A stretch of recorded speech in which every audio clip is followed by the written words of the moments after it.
मैं doctor Rajesh Kumar Tripathi, Hansraj college में assistant professor philosophy department. मैं आज जिस विषय पे आप लोगों के समक्ष एक वक्तव्य प्रस्तुत करने जा रहा हूं, वह ज्योतिर्विज्ञान से संबंधित है। सबसे पहले हमारे समक्ष एक प्रश्न उठता है कि क्या ज्योतिर्विज्ञान की प्रासंगिकता आज भी उतनी ही है जितनी कि पुरातन समय में है?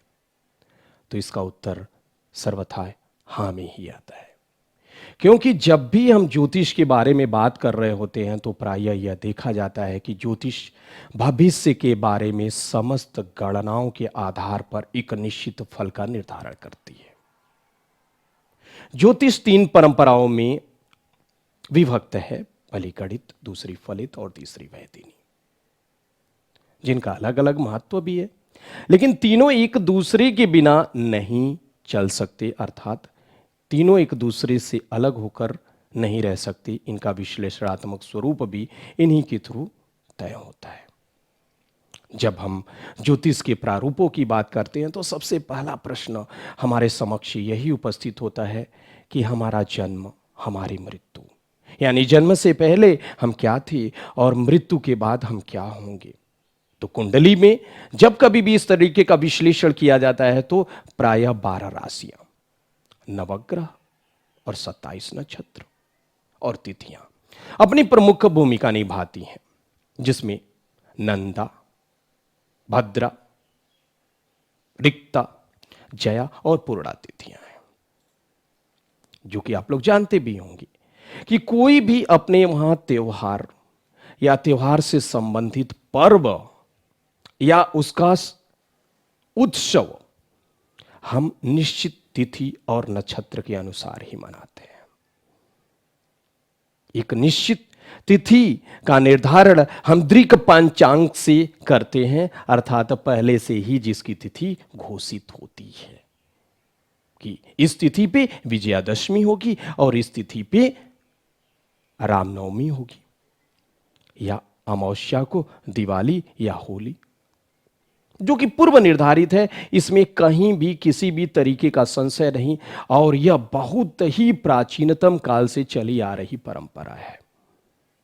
जब भी हम इस पे प्रकाश डालने की कोशिश करते हैं तो प्रायः परिलक्षित होता है कि जब किसी भी कैलेंडर के थ्रू हम तिथि का निर्धारण करते हैं तो वह कैलेंडर हमारे समक्ष यदि नहीं हो तो प्रायः यह कहते हैं कि आज की तिथि हमें नहीं पता, या कोई नहीं बता रहा है तो ये कहते हैं कि इस तिथि के बारे में हम नहीं बता सकते। लेकिन भारतीय परंपरा में जो वेदांग का एक भाग है ज्योतिर्विज्ञान, जो भविष्य का मार्गदर्शन करता है और बहुत सी ऐसी संघटनाओं का भी विश्लेषण करता है जो प्राचीन काल में घटित है, अर्थात भूतकाल में भी घटित है, उनका भी हम विश्लेषण इन्हीं के माध्यम से करते हैं। अब प्रायः हमारे समक्ष यह प्रश्न उठता है कि क्या हम इसकी प्रामाणिकता को एक निश्चित पैमाने के आधार पर तय कर सकते हैं? तो अवश्य। अगर किसी व्यक्ति को तारे और चंद्रमा की स्थिति का देखने का ज्ञान है तो खुले आकाश में दिखते हुए यह बता देगा कि आज तिथि कौन सी है, अर्थात चंद्रमा अपनी गति के अनुसार तिथियां घोषित कर देता है।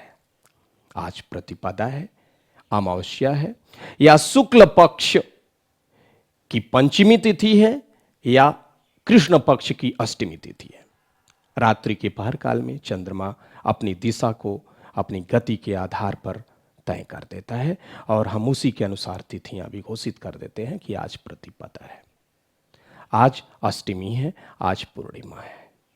इसके अतिरिक्त जब तिथियों की बात आती है तो तिथियों का नक्षत्रों के साथ समावेशन होने के पश्चात मुहूर्त का निर्माण होता है और यह मुहूर्त विभिन्न प्रकार के आयामों को तय करते हुए चलती है, विभिन्न प्रकार के योगों को भी बनाती है। लेकिन जब बात आती है चंद्रमा की और 27 नक्षत्र की तो चंद्रमा इन 27 नक्षत्र में भ्रमण करता है। अश्विनी से लेकर रेवती तक चंद्रमा विभिन्न आकृतियों में रहता है और तिथियों के माध्यम से भी इसकी गणना हम कर ही लेते हैं। लेकिन फिर भी चंद्रमा जब अपनी स्थिति की बात अपनी स्थिति के अनुसार अपनी गति को तय करता है तो रोहिणी में वह मजबूत अवस्था में माना जाता है, लेकिन आकृति के आधार पे तो पूर्णिमा में। और यह रोहिणी नक्षत्र किसी भी तिथि को आ सकती है और यह एक चक्रक प्रक्रिया को तय करते हुए चलती है। अब एक अलग तरीके की समस्या उठती है कि हमारे ऊपर ग्रहों का क्या प्रभाव पड़ता है। क्या ग्रह हमें सीधे तौर पे प्रभावित करते हैं? तो इसका भी उत्तर ही हां, क्योंकि जब कभी भी हम किसी भी ग्रह के विश्लेषणात्मक स्वरूप पे बात करते हैं तो व्यक्ति का जन्म एक निश्चित देश काल के अंतर्गत होता है और देश काल के अंतर्गत जन्म होने के उपरांत ग्रहों की रश्मियां उसके ऊपर पड़ती हैं और प्रारंभिक काल में जो रश्मियां उसके ऊपर पड़ जाती हैं उसी के बाद उसकी स्थिति और गति के अनुसार हम देश काल और एक स्थिति जो ग्रहों और तिथियों के आधार पर तय करते हुए उसकी कुंडली का निर्माण कर देते हैं। अब चूंकि चंद्रमा से ये बहुत सारी चीजें डिसाइड हो रही होती हैं तो हम ये भी कहते हैं कि चंद्रमा मन का कारक है। मनसो जाता चंद्रमा। चंद्रमा जिस तरह से अपनी गति को बदलता है, एक अवस्था से दूसरी अवस्था में परिवर्तित होता है। प्रत्येक दिन चंद्रमा अपनी अवस्था को बदलते हुए चलता है। जैसे कि हमारा मन कभी भी एक जगह स्थिर नहीं होता, वह निरंतर परिवर्तनशील होता है, एक अवस्था से दूसरे अवस्था में परिवर्तित होता चला जाता है। जिन विचारों से हम आज सहमत हैं उससे कल सहमत होंगे, प्रायः यह नहीं कहा जा सकता। इसी प्रकार हम ये कहते हैं कि चंद्रमा से तो विभिन्न प्रकार के योग बनते हैं, लेकिन व्यक्तिगत चंद्रमा जैसे ग्रह से किस प्रकार के योग बनते हैं। तो आइए हम इस पे जरा देखते हैं कि चंद्रमा से बनने वाले 4 महायोग जो कि एक निश्चित अवस्था को तय करते हैं, जिसमें अनफा, सुनफा, केमद्रुम और दुर्धरा योग है। अनफा योग चंद्रमा से पहले यानी चंद्रमा के एक स्थान से पूर्व स्थान में कोई ग्रह हो, उसे अनफा योग बोला गया। सुनफा योग चंद्रमा से आगे यानी कि चंद्रमा से द्वितीय भाव में ग्रहों की स्थिति होती है। उसके पश्चात केमद्रुम योग चंद्रमा से आगे और पीछे कोई भी ग्रह नहीं होते, और दुर्धरा योग चंद्रमा के आगे और पीछे दोनों भावों में कोई ना कोई ग्रह अवस्थित जरूर होते हैं।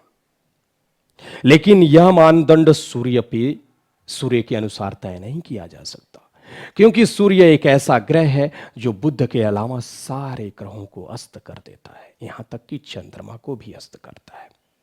लेकिन समस्त आकाश नक्षत्रों के अधीन है, नक्षत्र आकाश के अधीन है, और आकाश तत्व के 2 ही राजा हैं, सूर्य और चंद्रमा। सूर्य जो कि एक ऐसी अवस्था के आधार पर समस्त मानदंडों को तय करता है और बाकी सारे ग्रहों को भी अपने ही प्रकाश से प्रकाशित करता है। इस तरीके से कहा जा सकता है कि चंद्रमा और सूर्य की स्थिति के आधार पर ही कुंडली का विश्लेषण सर्वप्रथम किया जाता है। ग्रहों की अवस्था की जब भी बात हम करते हैं तो सूर्य और चंद्रमा 2 ऐसे ग्रह हैं जो कभी वक्री नहीं होते,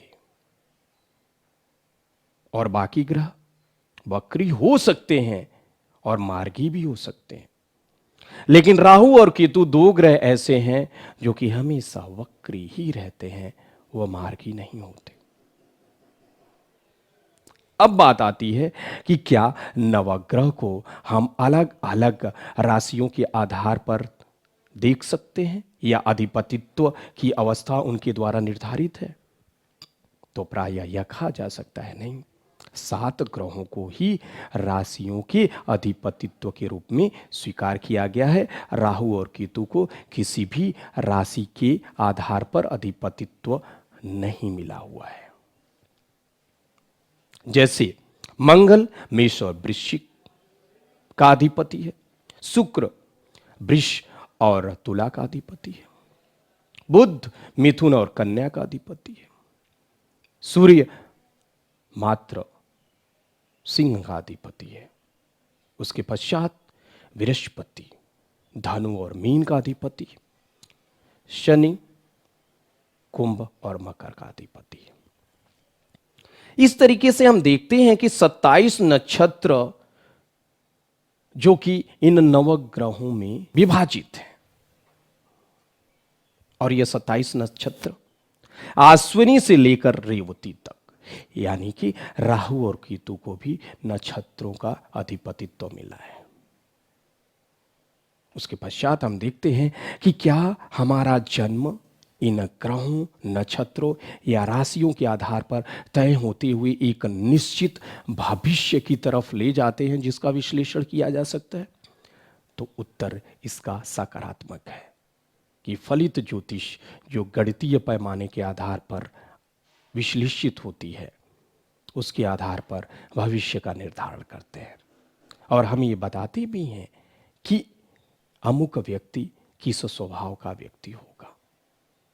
और अपने ज्योतिर्विज्ञान के विभिन्न ग्रंथों में अनेक विश्लेषणात्मक स्वरूप विद्यमान है जो ग्रहों के आधार पर निर्धारित होता है।